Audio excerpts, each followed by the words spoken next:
that. Okay, she wouldn't leave the house because there was something flying over our house. We thought it was the end of time. When I regained consciousness, I was on board of this, apparently on board this spacecraft, and I encountered two different types of beings. We have photographs, we have films, we have expert witnesses. What more do you want? We can prove that these objects exist. We're past the point of proving they exist. The question now is, why are they here and what do they want? Unidentified flying objects, UFOs. Are they spaceships from other worlds traveling through our galaxy? Or are they something else? So far, we cannot escape our own solar system. Our technology has placed man no further out than the moon. If we can't travel to them, can they be coming to us? The American government says no. Despite films like this, they say it's physically impossible. So they've closed all their official investigations of UFOs. That was a fallacy. 69, they claimed to the public that they closed the doors, and they didn't, because the document shows that they continued on gathering information. So that was an out-and-out lie. Under the Freedom of Information Act, some Americans petitioned the government for the release of top-secret UFO documents. These documents, they claim, suggest a cover-up, a cosmic Watergate. All we want to know is what's going on. We want the government to tell us the truth.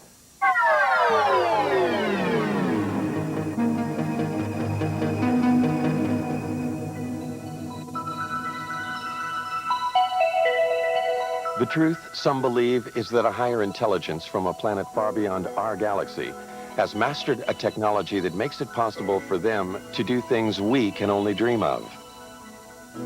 They believe that these beings are penetrating the galactic mist that shrouds and protects our planet.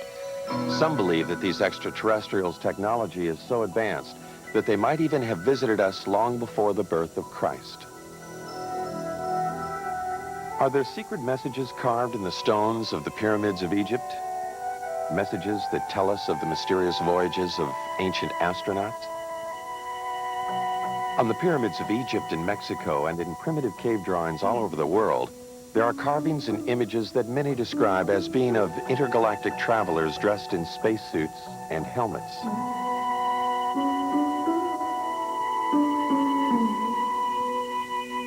Early Romans wrote about flying shields, ancient Egyptians about circles of fire in the sky. Are these references and these drawings about spacemen or about the gods they worshipped in the heavens above? Aliens from other worlds with extraterrestrial powers are credited by some with having moved the great stone monuments of Easter Island. Others point to the giant circle of Stonehenge as being a sophisticated astronomical tool, only possible at the time if it were designed by others with a more advanced knowledge of the universe. And then there are the Nazca Lines, an alleged spaceport.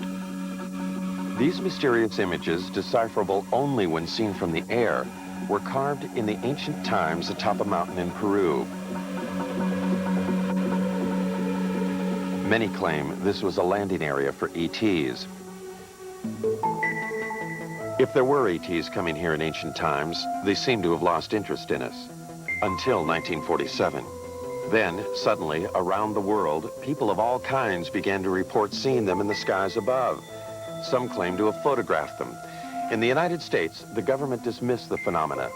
They described the mysterious objects as weather balloons, hoaxes, swamp gas, and other scientific anomalies.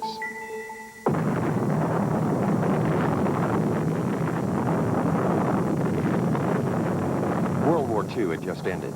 A new age had begun at the Alamogordo Flats of New Mexico. The atomic bomb had unleashed an energy that some believed would take us beyond the stars. Reason enough, some say, for those higher intelligences who dwell in other worlds to return for a second look at us Earthlings. They would have to look beyond the shadows of our mushroom clouds. They would need to know what our universal intentions were. In the years after the war, Navy and Air Force pilots regularly reported sightings of UFOs. Repeatedly, these sightings were dismissed by the military. One pilot, Captain Thomas Mantell, radioed he was pursuing a UFO. The saucer-shaped craft, he said, was moving at speeds unknown to man. He pursued the craft until his own plane exploded in midair. The Navy investigated the crash and attributed the explosion to the pilots pushing his plane too high and too fast. Others said Mantell was a casualty of an extraterrestrial attack. UFO proponents charged a government cover-up, the first, they say, of many. UFO investigators allege that the government cover-up went into high gear with the Roswell, New Mexico incident in July 1947. Roswell was the site of an Army Air Force base 118 miles from the atomic testing grounds at Alamogordo and only 220 miles from Los Alamos, birthplace of the atomic bomb. On July 2nd, this rancher, Mac Brazel, saw something crash in a field outside town. Brazel died in 1963, having kept a pledge to the Air Force to keep secret the story of what really happened in this field. Brazel talked to only one person about those events, his son, Bill, now 60 years old. He told him that whatever crashed here was something he could not identify. According to my dad, there was a bad thunderstorm the night before. The next day he was out on the ranch and he found this debris. And he picked it all up in his pickup and was talking to people, and of course there was some talk about UFOs. He was going to Roswell, and as far as I know, he got in touch with the sheriff's department. They in turn called the Air Force. Then the Air Force got with Dad and swore him to secrecy, and they came out to the ranch and picked up this debris. Major Jesse Marcel, the chief intelligence officer at the base, was assigned the task of collecting the debris from the crash site. His selection for the job, UFO proponents say, is proof that the Air Force knew from the start that this was something out of the ordinary. Marcel tells us what he found in that field.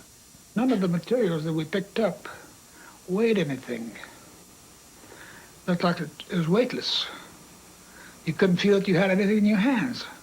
The wood, I call it wood, I don't know what it was.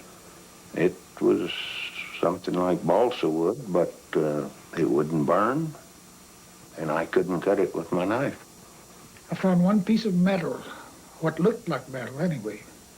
It was not flexible, but it was as thin as a foil of a pack of cigarettes. It was that thin. One of my boys told me, he said, there's something unusual here. He said, I tried to make a dent in this metal, but he says, you can't bend it. You can't make a mark on it. He says, I took a sledgehammer and whammed it. I put it on the ground and whammed it. And the sledgehammer bounced off of it. When Major Marcel reported his findings to officials back at the base, they issued a startling press release. They had a flying saucer. The next day, Major Marcel was assigned to take the remains of the crashed objects to Wright Field in Ohio for further examination. However, the plane landed at Carswell Air Force Base in Fort Worth, Texas. General Alfred Ramey took one piece of the object off the plane and called a press conference. Then, Major Marcel was given different orders by Ramey. He was not to continue on to Wright Field. He told me not to say anything. He says, I'll handle it from now on. And that's exactly what he did. When he came out, he said, he told the press that was there, he said, that was nothing but a weather balloon, crashed weather balloon. Marcel, under orders not to say what he believed, only recently spoke out against the Air Force's revised story. It was definitely not a weather balloon. And it was an aircraft. So what it could have been, I wouldn't know. I still don't know. Mac Brazel, who had a rancher's knowledge of such things, told his son that, like Major Marcel, he knew the object was not a weather balloon. He said that's what the Air Force tried to make him believe, that it was a weather balloon. He said, Bill, he said, it was not a weather balloon. He said, I don't know what it was. But he said it was something altogether different and much bigger. If extraterrestrials are going Philip Klass, a military expert, disagrees. The fact of the matter is that it was not a weather balloon as such. It used a weather balloon as a vehicle, but what it was is called a radar corner reflector. It's an object that is roughly hexagonal so that it can be tracked by radar, and no matter what angle this hexagonal thing is pointing, it always returns a strong radar echo. So the object was not a weather balloon as such, but it used a weather balloon to hoist it.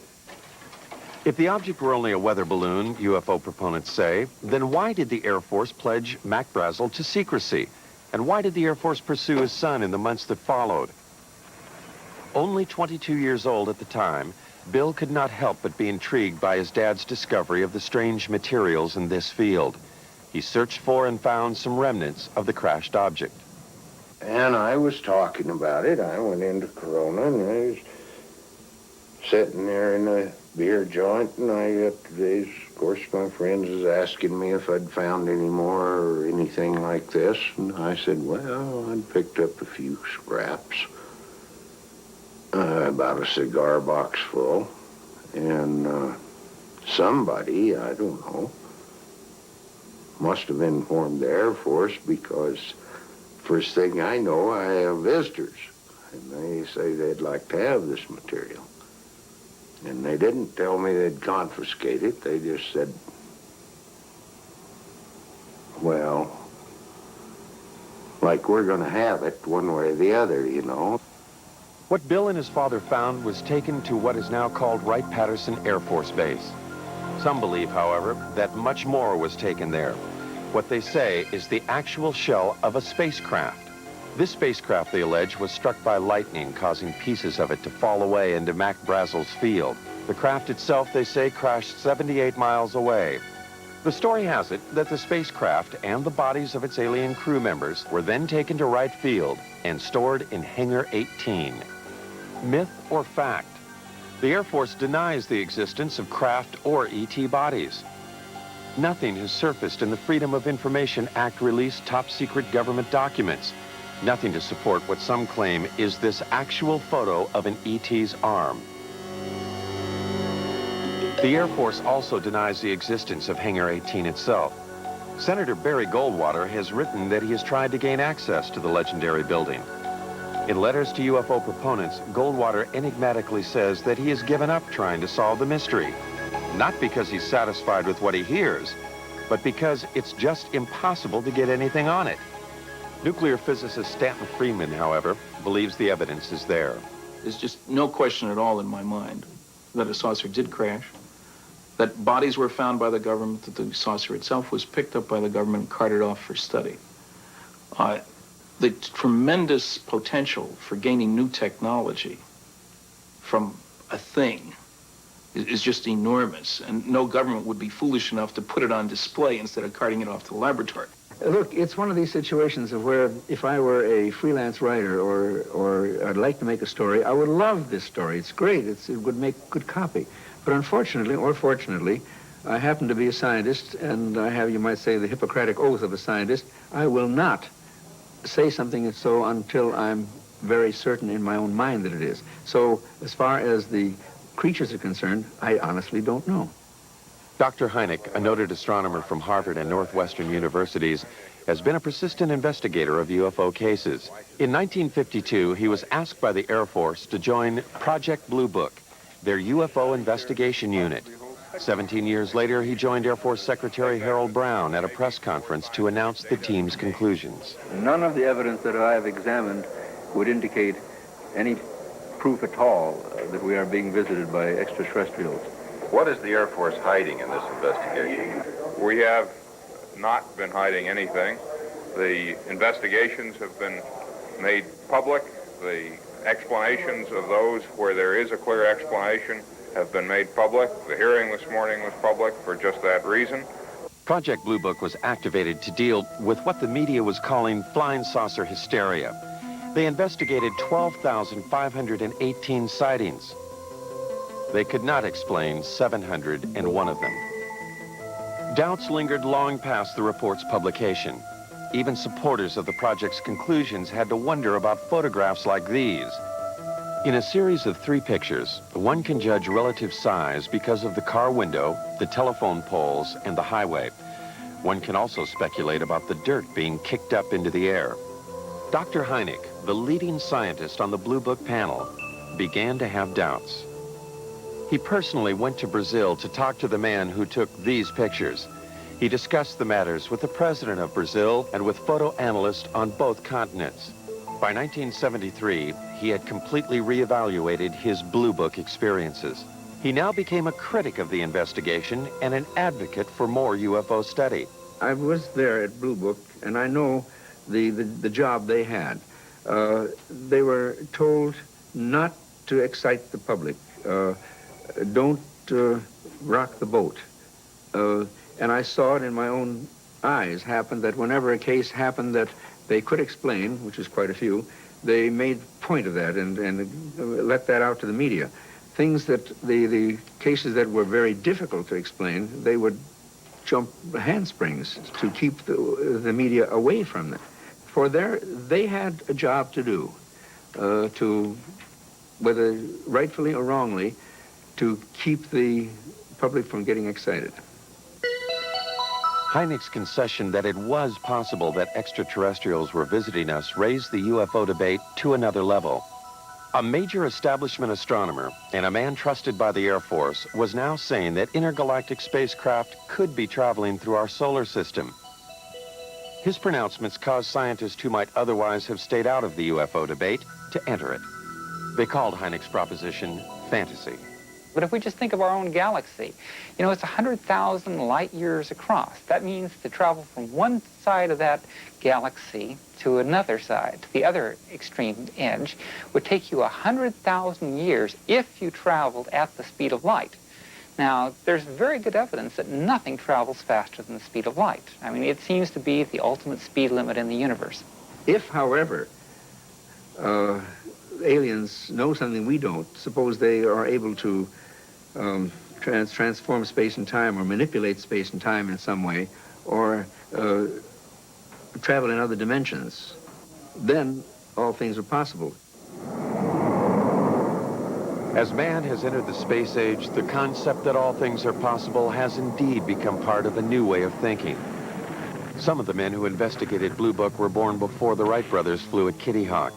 They conducted their investigation before man flew faster than the speed of sound. Even the men who flew our space missions concede unusual experiences that they cannot explain. Astronauts like James McDivitt on Gemini 4 and Ed White have reported seeing unidentified flying objects in space. Pete Conrad on Gemini 11 in 1966 is another of the 11 astronauts who have seen UFOs on NASA space flights. Some of these objects the astronauts saw were photographed. NASA has called some of these sun flares or space debris. Some are still labeled unidentified.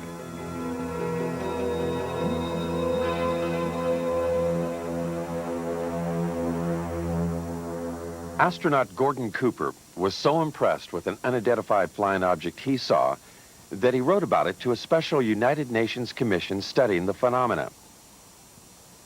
He wrote, "I believe these extraterrestrial vehicles and their crews are visiting this planet from other planets, which obviously are a lot more technically advanced than we are here on Earth." Recently, Cooper reversed himself. He does not now believe that what he saw was an extraterrestrial spacecraft.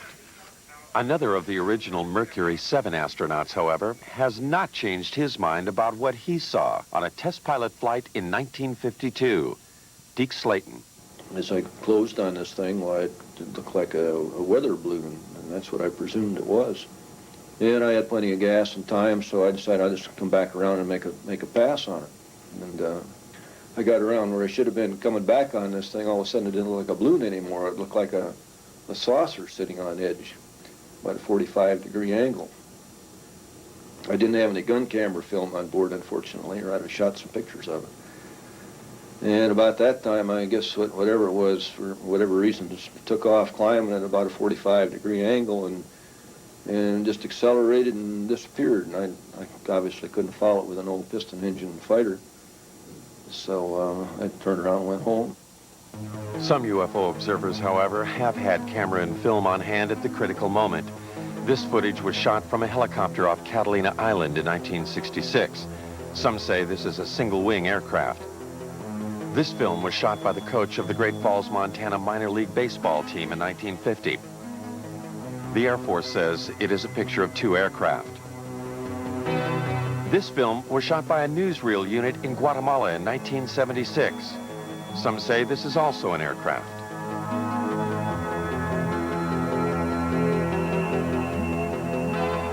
This film was taken by a Navy cameraman on vacation in Tremonton, Utah in 1952.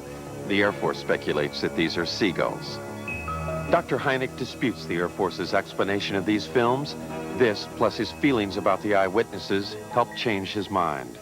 I began to get certain doubts because not so much of any specific case, although there were quite a few, it was the people themselves. I said to myself, well, now, come on, how much longer am I going to call these people crazy? And when I changed my glasses, you might say, a little bit, and took a view that maybe these people aren't crazy, and began to realize what sort of people they were, the people who would be accepted in any court of law as a witness, let's say, good, solid people, I said to myself, well, the time has come to maybe change my attitude. It was Hynek who coined the expressions close encounters of the first, second, and third kinds. A close encounter of the first kind is one that centers upon a visual sighting. Hynek investigated first-kind encounters in 1983 in New York State.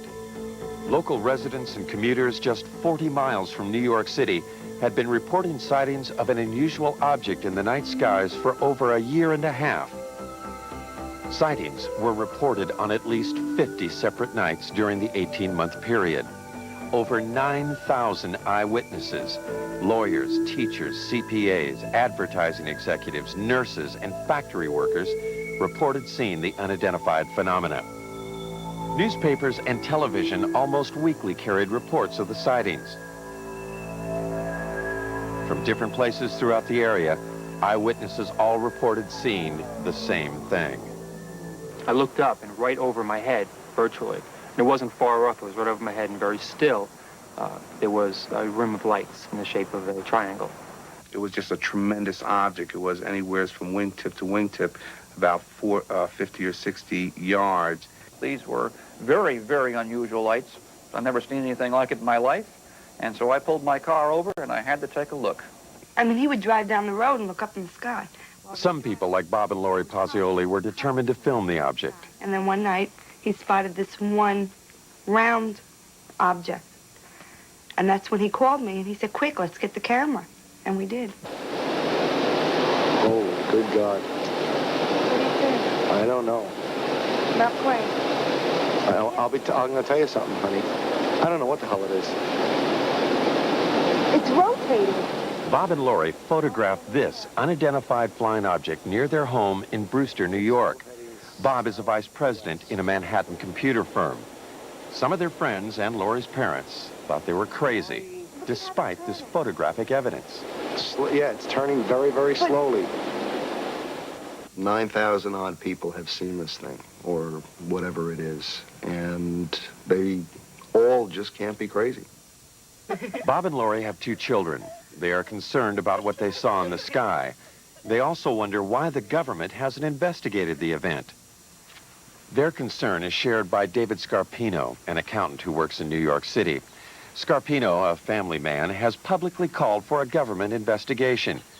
He and others, like Bill Healy, a meteorologist at the county airport, made this demand at a town meeting. Public furor has been led by County Clerk Dennis Sant. Sant feels that a government investigation is indicated by the fact that eyewitnesses have all reported seeing the same thing. You know, the movement was almost like a probing movement. It was very slow, and it stopped periodically and stationary where it just came to a standstill, and then it would move to another position, and the movement from one position to another was just extremely slow. Now, the speed at which it was going at that point was very slow, because I had to walk at a very slow, deliberate gait to keep up with the lights. For every step I took, it moved a little bit. It moved in a very straight line, very slowly. There was absolutely no noise. When I walked away from it, at that point, it started to rotate virtually, almost as it was on an axis. It didn't make a big loop. It just rotated.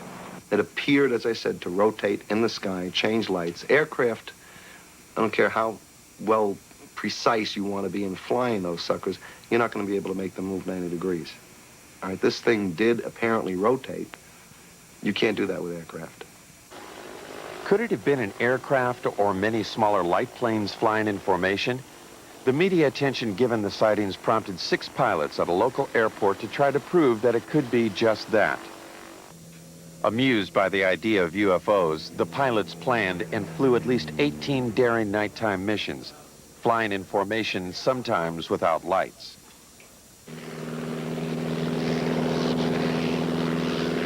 This hoax fooled at least some of the eyewitnesses, but not Bob and Lori. They claimed that in addition to photographing the UFO, they also videotaped the light airplanes as they enacted their hoax. There are 6, and the lead one has his 3 lights on. Everybody else only has 2. Did you hear the engines? Some UFO investigators agree that many of the reported sightings were probably of the hoax. But some eyewitnesses, they say, were clearly able to differentiate between the hoax and the unidentified object.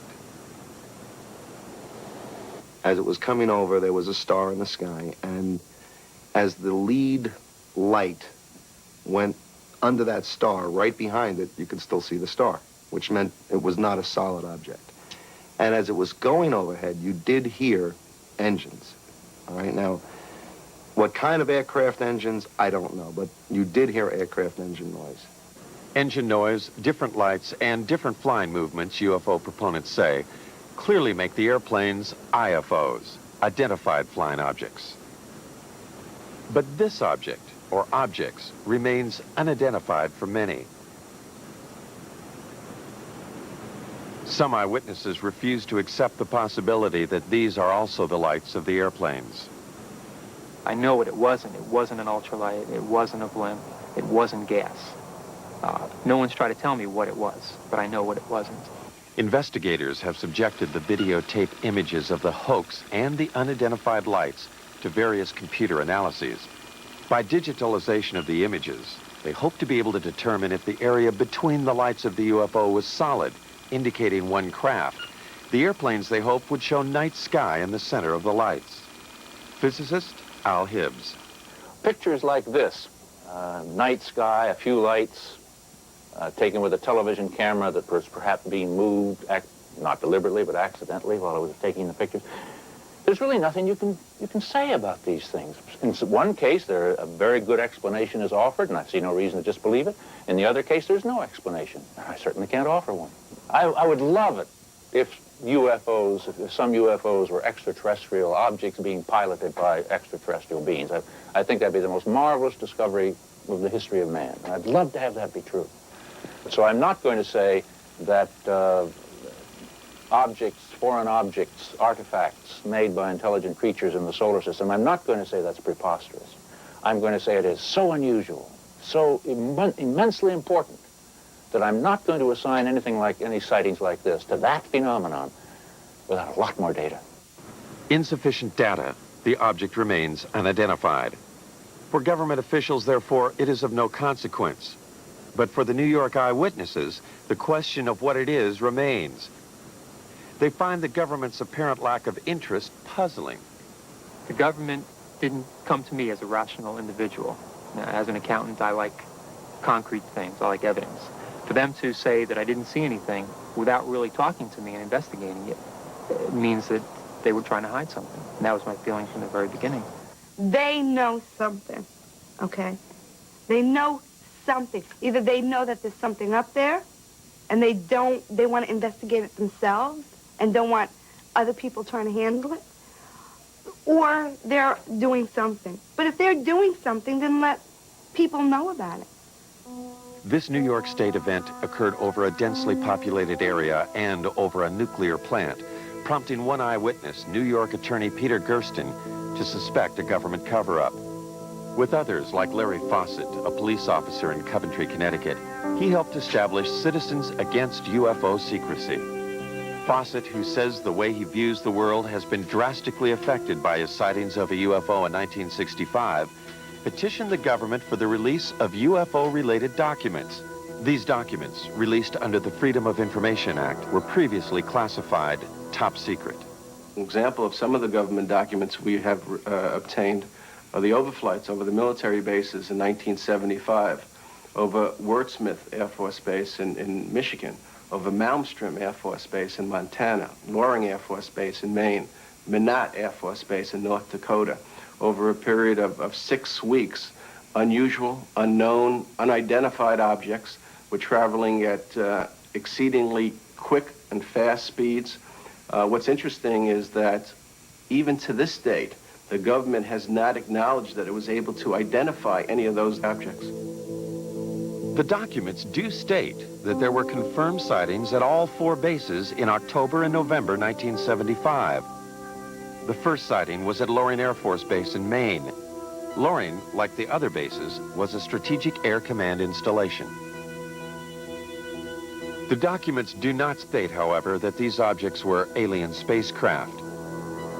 They do state that the military reaction was swift and concerned. At Loring, there were 2 separate events. Something unidentified appeared in the night sky above the weapons storage area. Larry Fawcett, having learned of the event in the released documents, investigated. Military people and guards in and around the weapons storage areas began to report lights hovering or landing within the weapons storage areas. Military people would respond to the area only to see the lights go out and the object disappear and then reappear over the runway. It's described as football-shaped, the length of maybe 2 or 3 vehicles, cars, if you will. The witness telling us that there are shimmerings of heat, as you would see off a desert scene in a movie. When we questioned the individual, could it have been an aircraft? Could it have been a helicopter? The military person, and I'll give you his name, Steve Eichner, telling us, no, I know what helicopters look like. I've been around aircraft. I work on aircraft. This is something I've never seen before. The official records, which I quote in my book, indicate that on the first night, it certainly was a helicopter. It was described as a helicopter. Now, if the officers on the base, experienced pilots, if they don't know a helicopter, and we have to depend on some GI who's not a pilot, who comes forward not at the time, but years later, he claims to have been there and claims it was not a helicopter. Again, let's go on the official records. It is the official records that Fawcett uses to substantiate his claim that helicopters could not be the explanation. The military response at all 4 bases, he says, was too dramatic. From our documentation, we know of pursuits that occurred, scrambling of aircraft from Loring Air Force Base, and the chases went up into the Canadian territory, if you will, only to be lost around New Brunswick somewhere up in that area. There's no question there were overflights of unknowns, sometimes referred to as helicopters, but if you talk to the people, read the official government statements, it's clear that they were concerned, that there were scrambles of jets to go after these things, that they were being observed by highly qualified people. We were lied to, flat out, about those cases. And as a matter of fact, some of the documents we eventually got clearly indicated that there were instructions to local base commanders. Don't say anything about the sightings at the other bases. Make it appear to be an isolated instance. Military authorities will not comment on the 1975 overflights. They simply state that at any SAC installation, there would always be an immediate defensive response to anything unknown. Putting planes in the air, they say, does not confirm a penetration of an intergalactic craft. Citizens Against UFO Secrecy, however, refer to other documents they've gotten released by the Pentagon to prove their claims. In May of 1985, we've gotten a document that was classified top secret in 1948 And about a month after its release to the other agencies, its distribution, it was ordered, recalled, and destroyed, each and every copy. One copy was kept, and it has remained top secret, classified top secret for the last, 40 years almost. And in the document, the government acknowledges back in 1948 the existence and reality of the objects. The official military position about any document issued before the Project Blue Book investigation is that Blue Book later explained them. This includes a startling document written by a Canadian. Wilbert Smith stated flat out in his top secret memo, and I think it was declassified by mistake, frankly, that this is the most classified subject in the United States, even more so than the H-bomb, and that flat out, flying saucers exist. This is the opinion of one man, a Canadian officer, in 1947.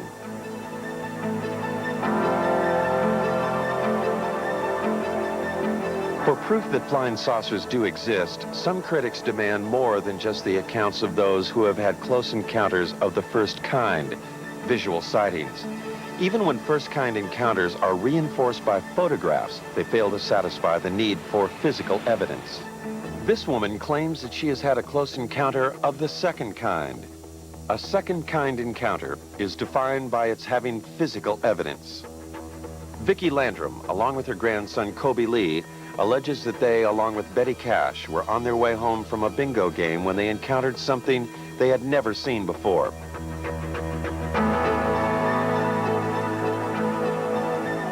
The alleged event took place on December 28, 1980.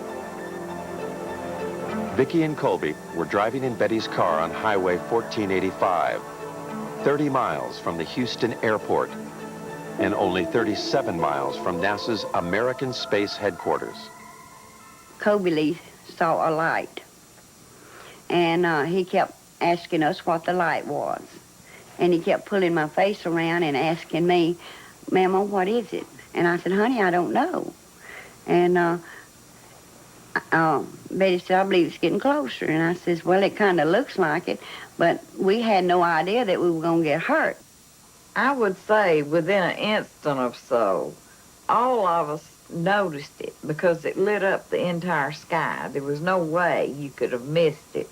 It looked like the woods were being set on fire. And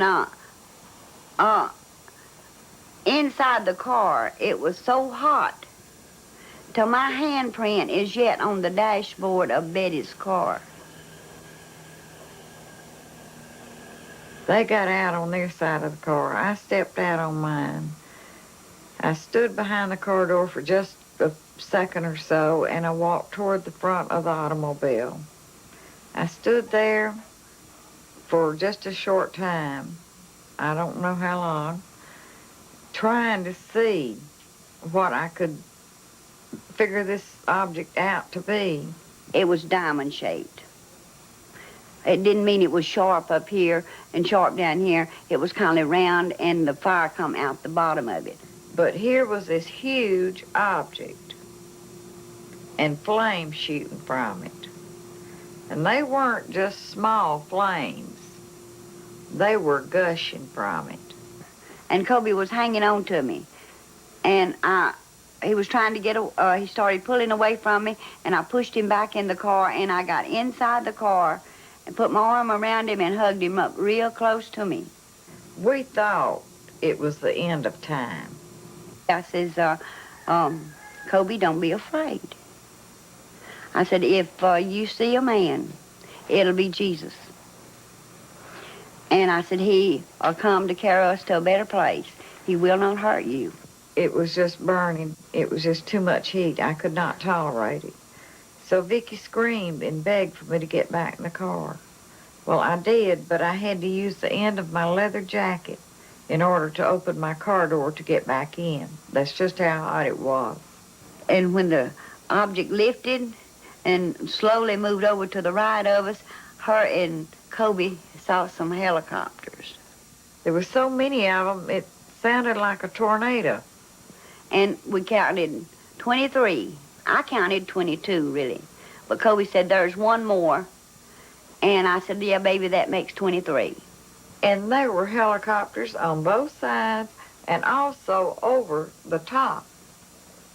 of the object, or like they were trying to hem it in. The only apparent proof the women have for what happened to them is the illness they claim they suffered as a result of the encounter.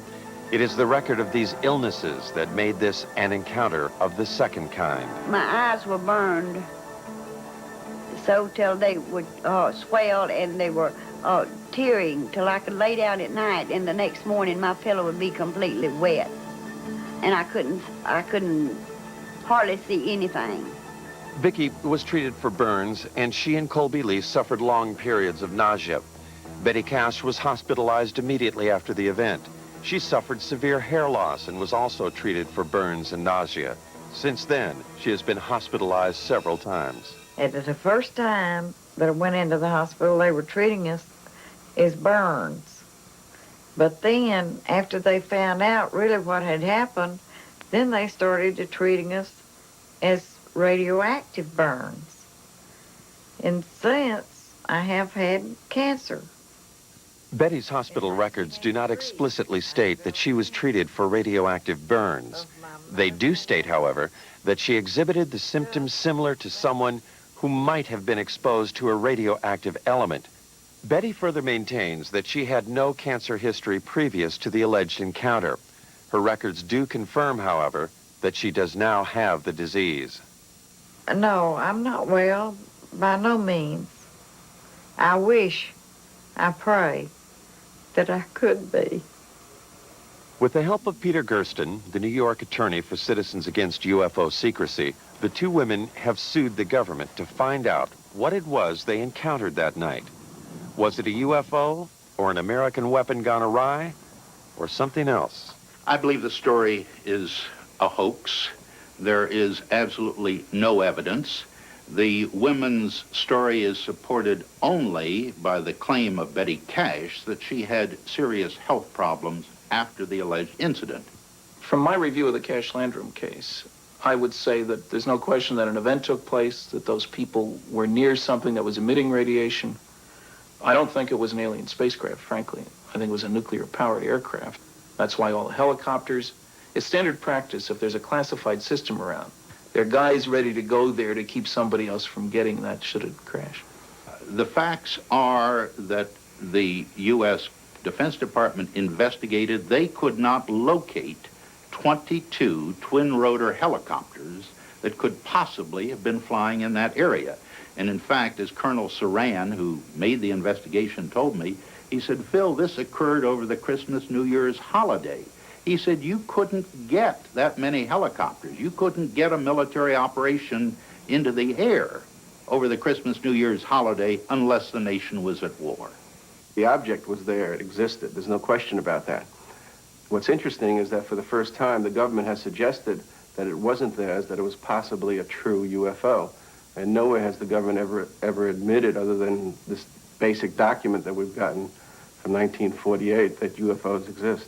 I love this country and for all it stands for, but I wish they would tell us the truth. If extraterrestrials are coming here, what do they want?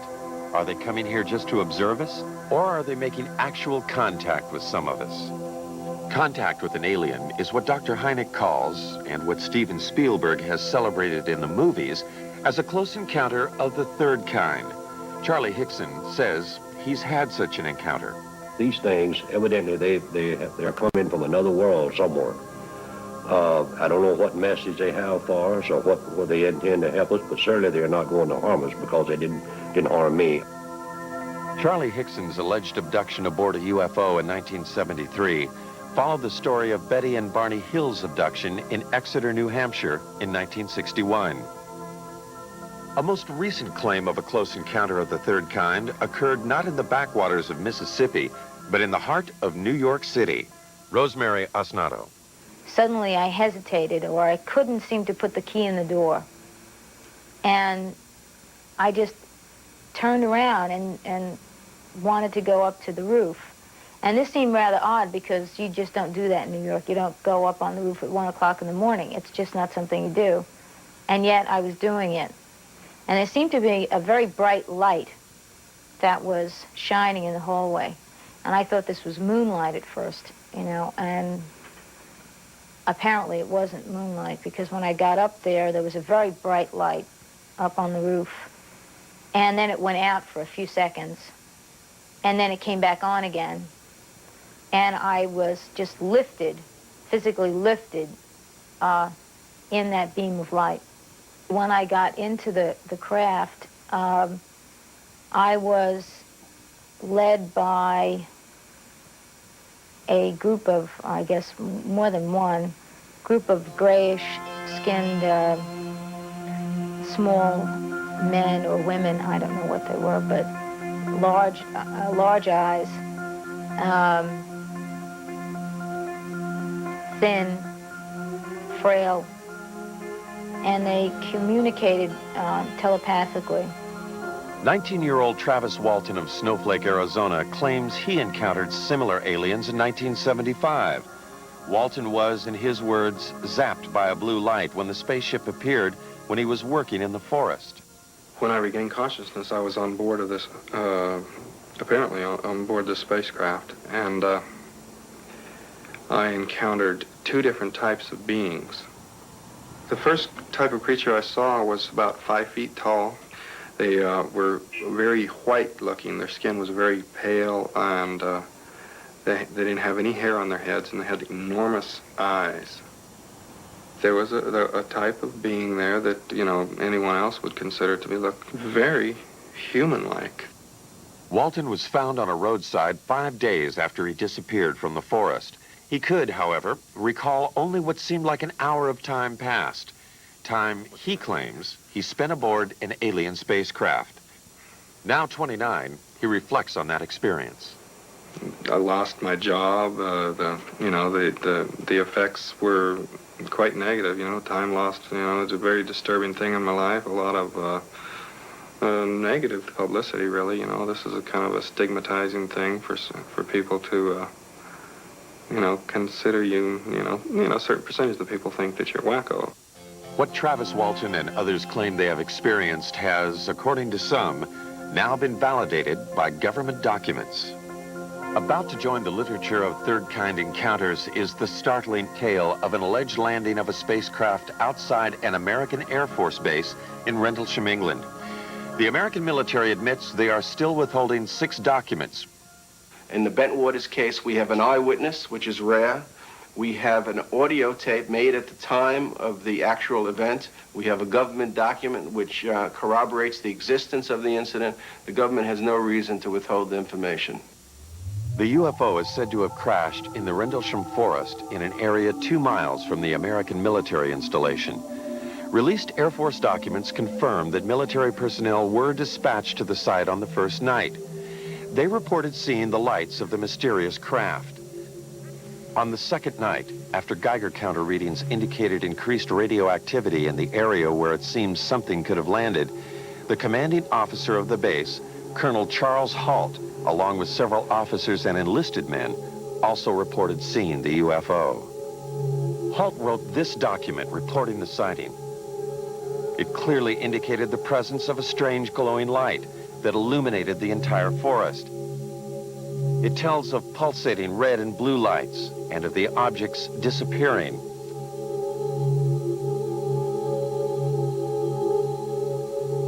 Colonel Halt also made this tape recording at the time of the second incident.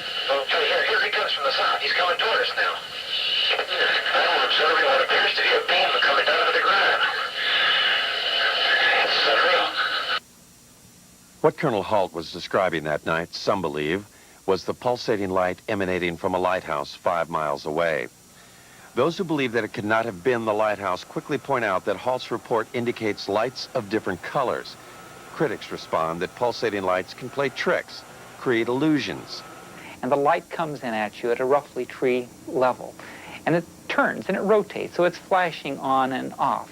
If you look at the transcripts of the taped account of what the colonel and his men said that night, you'll find that they were saying such things as, it's on now, it's off, it's on, it's off, if I remember correctly.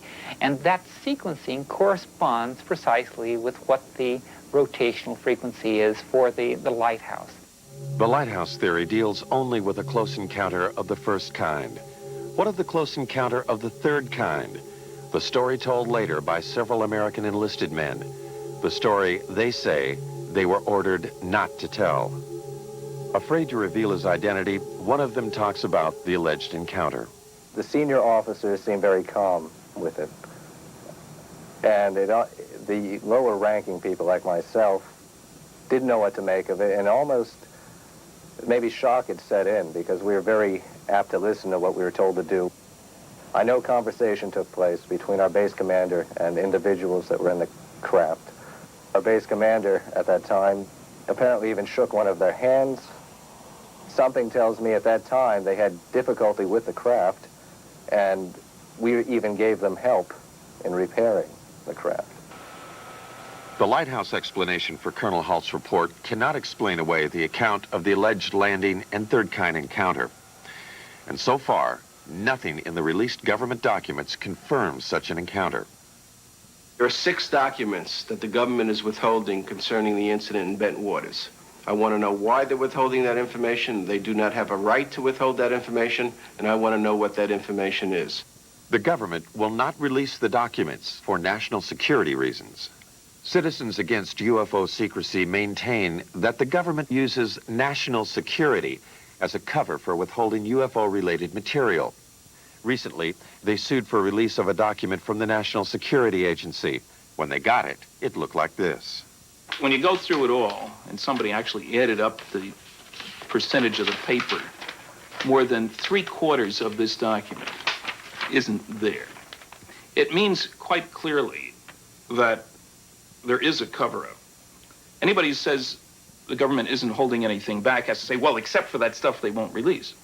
I mean, this is a UFO document. It tells about NSA information about UFOs. Now, on the one hand, the government is still saying UFOs don't exist. Now, if UFOs don't exist, how can they affect national security? The government maintains that what is in the censored and unreleased documents is information that does not support the existence of extraterrestrials, but rather information that, if released, would compromise our own intelligence network. Much of the information in those UFO documents, the government claims, has to do with how we intercept and decode Soviet bloc messages.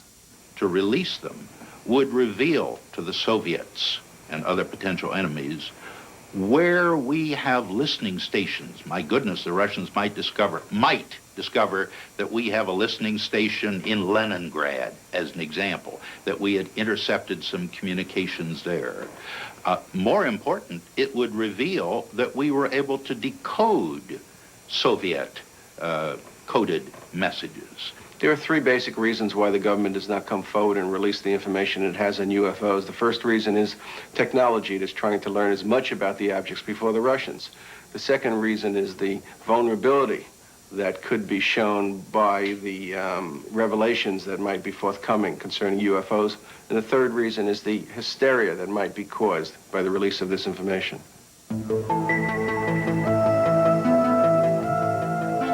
Are these spaceships from other worlds? Are we being visited by intergalactic aliens with a technology and civilization that dwarfs ours? Most scientists say no, they are not, because they cannot. UFO proponents say they are, that our myopia prevents us from seeing life elsewhere as being different from ours. I think one should also point out, as Arthur C. Clarke has said, that when we look for life elsewhere, we should not look only for life as we know, but life as we don't know. And he went so far as to say we should even look for life as we can't understand it. We are now only beginning to free ourselves from the gravity that binds us to our own planet. A new generation of Americans, those born in the space age, demand new answers to old questions. More receptive to the possibilities, they want to know, are we being visited by intergalactic travelers? They have joined their voices to others asking, what's going on? Is there a government cover-up? Do the unreleased documents contain evidence that proves that UFOs over our nuclear plants and air bases are actually from other worlds, or are they from earthly neighbors? Most scientists agree that there is life in the universe, but that it cannot travel here. They hope only to communicate with that life with giant radio telescopes. These scientists believe that what is being hidden in the government documents is probably not secrets of other worlds, with the secrets of an earthbound Cold War. Either way, we want to know what's going on